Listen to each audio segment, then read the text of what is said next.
Iisraeli peaminister Benjamin Netanyahu astus ootamatult vastu Donald Trumpile Iraani sõja küsimuses. Kui kogu maailm jälgib Donald Trumpi avalikke üleskutseid pommitada elektrijaamu ja sildu Islamivabariigis, siis kulisside taga käib hoopis teistsugune konflikt Washingtoni ja tema lähima Lähis-Ida liitlase vahel.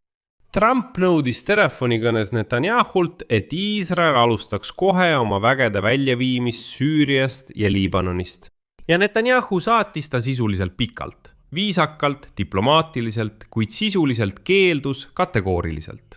Iisrael ei kavatse vägesid välja viia ja see pole enam esimene mõra kahe liidri vahel, vaid tundub olevat juba tõeline lõhe. Aga hoiatan kohe, teema on väga libe.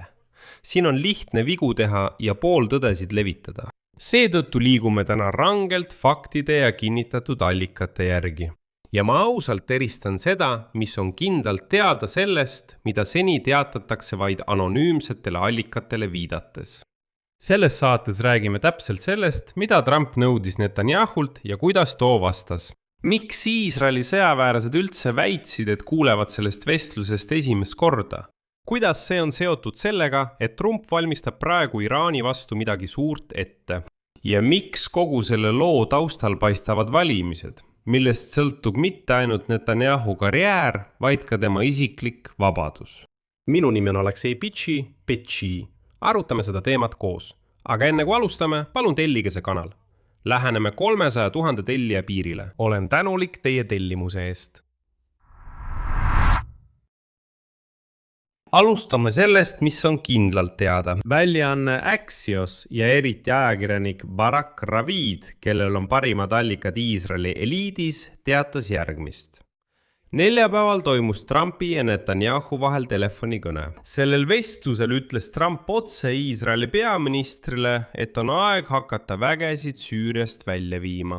Ja sama soovitas ta tungivalt teha ka Liibanonis. Pealegi oli Trumpi sõnastused, mida toob välja Ameerika ametnik sellised, et see pole üldse diplomaatia keel. Edasi tsitaat, kuidas Trump seda esitas Netanyahule. Nad ei taha, et te seal oleksite. Te peaksite väed ümber paigutama. Ja sama Ameerika ametniku sõnul hoiatas Trump Netanyahut, et Iisraeli armee kohalolek Süüria territooriumil tekitab pinget ja võib viia eskalatsioonini. Ehk siis Trump ütleb sisuliselt, mehed, te olete seal üleliigsed. Te olete üleliigsed, teie kohalolek on iseenesest juba ajapomm, seega lahkuge kohe Süüriast. Ja juba täna, 15. juulil kordas Trump, et tahab, et Süüria, mitte Iisrael, tegeleks Liibanoni Hizballahga. Süüria võiks olla tõhusam Liibanoni Hizballah likvideerimisel kui Iisrael. Ning Süüria president Ahmed Ashara sooviks väga sellist operatsiooni läbi viia, ütles Trump intervjuus Fox Newsile. Ja edasi tsiteerin teda. Tema, see tähendab Ashara, tegeleks Hizballahga ja teeks seda teisiti, ilma hooneid lammutamata. Ma vihkan vaadata, kuidas Iisrael lammutab hooneid. Ma arvan, et tema oleks täpsem ja ma võin teile öelda, et ta tahaks seda teha. Kuigi ma märgin kohe ära, et varem andsid Süüria võimud, eelvõige Ashara, mõista, et nad ei plaani astuda relvastatud konflikti Liibanoni territooriumil. Ja nad on huvitatud sõbralike suhete taastamises selle riigiga. Ja siin on oluline Netanyahu vastus Trumpi üleskutsele viia väed välja Liibanonist ja Süüriast. Tema pressiteenistus andis välja avalduse, mis ongi seesama keeldumine, ainult pakitud bürokraatliku sõnastusse. Edasi toon tsitaadi Iisraeli peaministri büroost. Peaminister Netanyahu tõstatas omalt poolt vajaduse Iisraeli piiride ääres asuvate turvavööndite järele. Tõlgendades seda diplomaatilisest keelest inimkeelde, ütles Trump, lahkuge.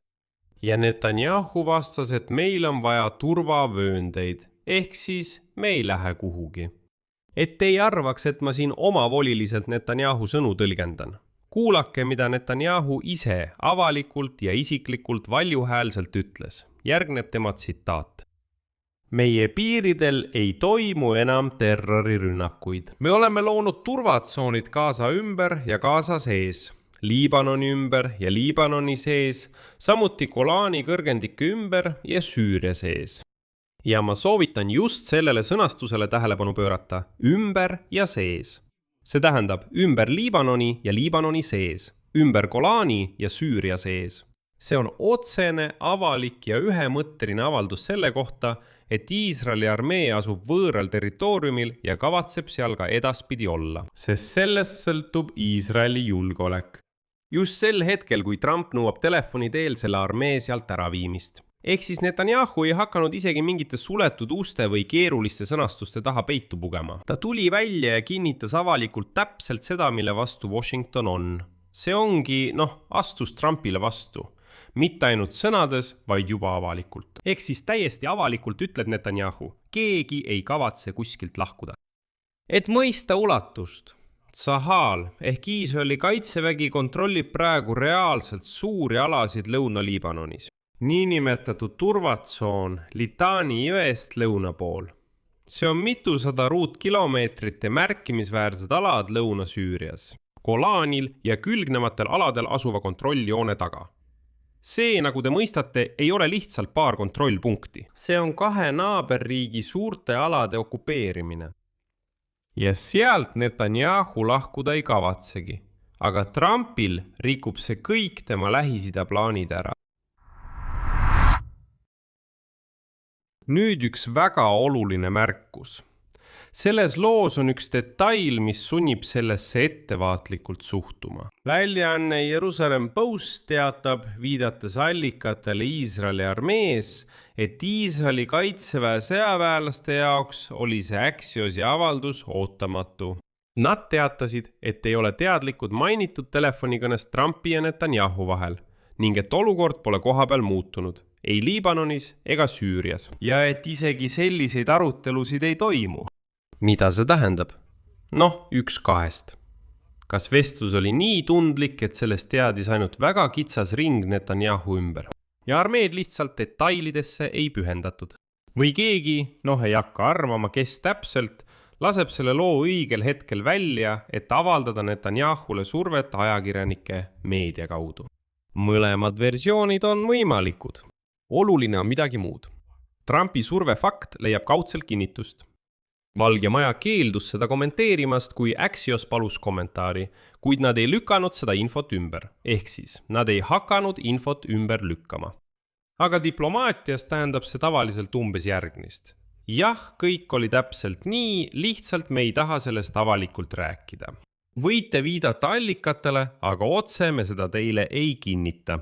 Ja juba ainuüksi Trumpi tänane avaldus näitab, et ta tõesti sooviks, et Iisrael lahkuks Süüriast ja Liibanonist.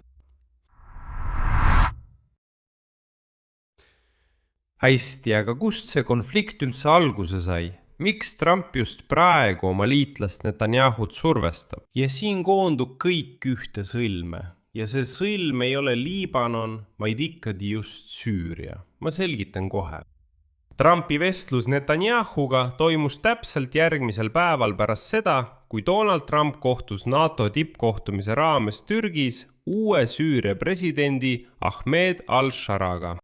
Ja siin ongi see võtmemoment, mis seletab Washingtoni ärritust.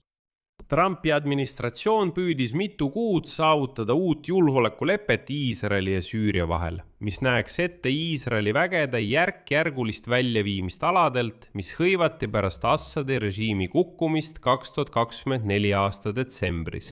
Ja lõpuks jõudsid ameeriklased enda jaoks pettumust valmistava järelduseni. Netanyahu lihtsalt ei taha teha neid järeleandmisi, mida temalt nõutakse. Ilma nendeta ei nõustu Süüria uue rahuleppega. See tähendab, et Trump pidas pool aastat diplomaatilisi läbirääkimisi, ehitas uut julgeolekukorraldust piirkonnas, kus just Süüria pidi lõpetama Hezbollah tegevuse Liibanonis ning lõi kontakti uue Süüria juhiga. Aga Netanyahu pidurdab seda kõike, sest ta ei ole valmis loovutama okupeeritud alasid. Ja pealegi on Netanyahu valitsuses poliitilisi raskekaalasi, kes tahavad lõputult kontrollida Lõuna-Süüria osi.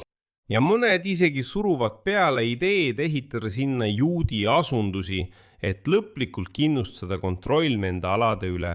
No kujutage ette, kui väga see kõik ärritab Donald Trumpi, kes püüab end näidata rahutegija ja uue Lähis-Ida arhitektina.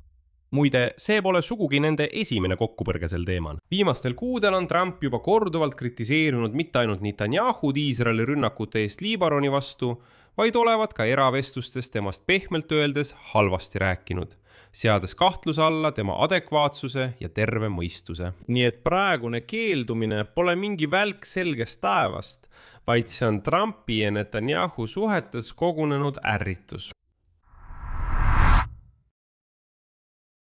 Aga siin tekib järgmine küsimus. Miks just nüüd on Netanyahu nii jonnakaks muutunud ja valmis tülli minema isegi Trumpiga, mehega, keda ta on alati nimetanud Iisraeli parimaks sõbraks Valges Majas? Tundub, et Trump ei paku mitte ainult lahkumist Liibanonist ja Süüriast, vaid tahab anda Iisraeli julgeoleku küsimuse Süüria armee kätte. Ja teate, vastus on lihtne ja väga inimlik. Need on valimised. Ja see on ilmselt kõige olulisem kogu olukorra mõistmiseks. Asi on selles, et valimisteni, mis on Netanyahu jaoks eksistentsiaalsed, nii tema poliitilise ellujäämise kui ka isikliku vabaduse seisukohalt, on jäänud vaid umbes 3 kuud. See tähendab, et aega polegi nii palju. Ja võtmetähtsusega on siin just see sõnastus, poliitiline ellujäämine ja isiklik vabadus. Sest Netanyahu kohal, ma tuletan meelde neile, kes on unustanud, ripub korruptsiooniprotsess. See tähendab, et ta käib tõesti kohtus süüdistatavana. Valimiste kaotus tema jaoks ei tähenda lihtsalt opositsiooni minekut. See tähendab potentsiaalselt süüpingis olemist juba ilma peaministri kaitseta. Ja sellises olukorras oleks igasugune vägede väljaviimine okupeeritud aladelt poliitiline enesetapp. Tema parem ja äärmusparempoolne koalitsioon, kõik need kullid, kes unistavad Iisraeli asundustes Süüria aladel, hakkavad kohe valjult protesteerima. Kapitulatsioonist, maa loovutamisest, huvide reetmisest ja nii edasi. Seetõttu on järeldus täiesti kainemõistuslik. 3 kuud enne selliseid valimisi Iisraelis ei astu Netanyahu tõenäoliselt ühtegi tõsist sammu vägede väljaviimiseks Süüriast. Või täiendavate ümberpaigutuste tegemist Liibanonis peale selle, millega ta juba on nõustunud. See tähendab, et Netanyahu keeldumine ei puuduta ainult Iisraeli julgeolekut puhtal kujul, olgem ausad. See puudutab suuresti tema enda julgeolekut. Aga Trumpi ja Netanyahu suhted ei eksisteeri muidugi mingis vaakumis. Kui Trump vaidleb Netanyahuga Süüria pärast, siis samal ajal valmistab ta Iraani suhtes midagi tõeliselt suurt ette. Hilja õhtul teisipäeval pidas Trump Valge Maja olukorratoas nõupidamise, mis oli pühendatud ulatuslikule rünnakule Iraani vastu, mis oleks laiem kui praegused löögid Hormuzi väina ümbruses. Allikate sõnul näib, et Trump on valmis sõda eskaleerima ja andma Iraanile tugeva löögi. Piisavalt kahju, et režiim avaks Hormuzi väina ja võtaks vastu USA tuumanõudmised. Ja siin kinnitavad seda muidugi ka tema enda sõnad. Edasi toon Donald Trumpi tsitaadi. Armee jätkab löökide andmist, kuni ma ütlen, et aitab. Ja pärast seda ütles Pentagoni juht Pete Hegseth keskväe juhatuse staapi külastades veelgi kujundlikuma lause. Tsitaat. Kui meil on vaja pidada läbirääkimisi pommiga, siis me peame läbirääkimisi pommiga.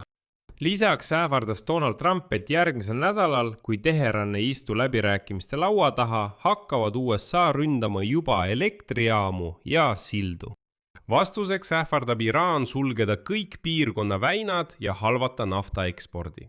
Siin hakkabki kogu intriig hargnema. Vaadake, milline dilemma Donald Trumpil tekib. Ühelt poolt survestab ta Benjamin Netanyahut, et ta lahkuks Süüriast ja Liibanonist ega tekitaks seal lisapingeid. Teiselt poolt õhutab ta ise täie hooga sõda Iraaniga. See tähendab, et Donald Trumpil on vaja, et Iraani ümbritsev piirkond oleks võimalikult rahulik, juhitav või kui võimalik, ettearvatav. Et kogu energia läheks sõjale Teheraniga, mitte Benjamin Netanyahu oma turvatsoonidega Süürias ja Liibanonis. Seda Donald Trumpi plaani rikubki, luues ikkagi täiendavaid koldeid, millest Iraan võib kinni haarata. Sellest ka ärritus. Iisraeli peaminister segab Donald Trumpil tema enda sõda pidada nii, nagu ta ise tahab. Aga Donald Trump unustab, et Iisrael pidas seda sõda juba ammu enne teda ja võib-olla peaks Trump seda lihtsalt tunnistama, sest Iisrael mõistab selle sõja eripära paremini. Võtame kokku, mis meil faktide põhjal on. Faktide põhjal nõudis Donald Trump Benjamin Netanyahult vägede väljaviimist Süüriast ja Liibanonist. Seda kinnitavad mitmed lääne allikad ja Valge Maja ei lükka seda ümber. Benjamin Netanyahu keeldus seda tegemast. Samal ajal ütlevad Iisraeli sõjaväelased ise, et kuulevad sellest esimest korda ja olukord kohapeal pole muutunud. Seega lõpliku järelduse tegemiseks veel vara. Uurimine, nagu öeldakse, jätkub. Aga üldpilt regioonis on selge. Donald Trumpi ja Benjamin Netanyahu vahel pole enam tegemist väikeste hõõrumistega. See on süsteemne huvide konflikt. Donald Trumpile on vaja kuulekat, kompaktset Iisraeli, mis ei sega tal, vähemalt tema arvates, piirkonda enda järgi ümber kujundada ja Iraani lõplikult murda. Benjamin Netanyahule on vaja laienenud, naabreid okupeerivat Iisraeli, sest ainult nii suudata oma kullikoalitsiooni koos hoida ja vältida vanglasse sattumist pärast valimisi. Ja need kaks vajadust põrkuvad omavahel otse. Kes keda? Kes peale jääb? See on suur küsimus. Donald Trump on inimene, kes ei ole harjunud, et talle ära öeldakse. Eriti veel, nagu ta ise arvab, nooremate partnerite poolt. Aga ka Benjamin Netanyahu on olukorras, kus tal pole enam suurt midagi kaotada. Ja kui kokku põrkuvad kaks liidrit, kellest kumbki ei saa endale lubada kaotust, siis on ilmselge, et tuleb oodata eskalatsiooni. Ma jälgin seda vastasseisu muidugi hoolikalt ja hoian teid kursis, kui te muidugi selle YouTube'i kanali tellite. Siinkohal panen 3 punkti. Kirjutage oma kommentaarid, tellige kanal, vajutage kellukesele ja pange like. Kui soovite selle YouTube'i kanali tööd toetada, saate seda tehes annetuse video all olevate linkide ja rekvisiitide kaudu. Sellega on kõik. Hoolitsege enda eest. Всем пока.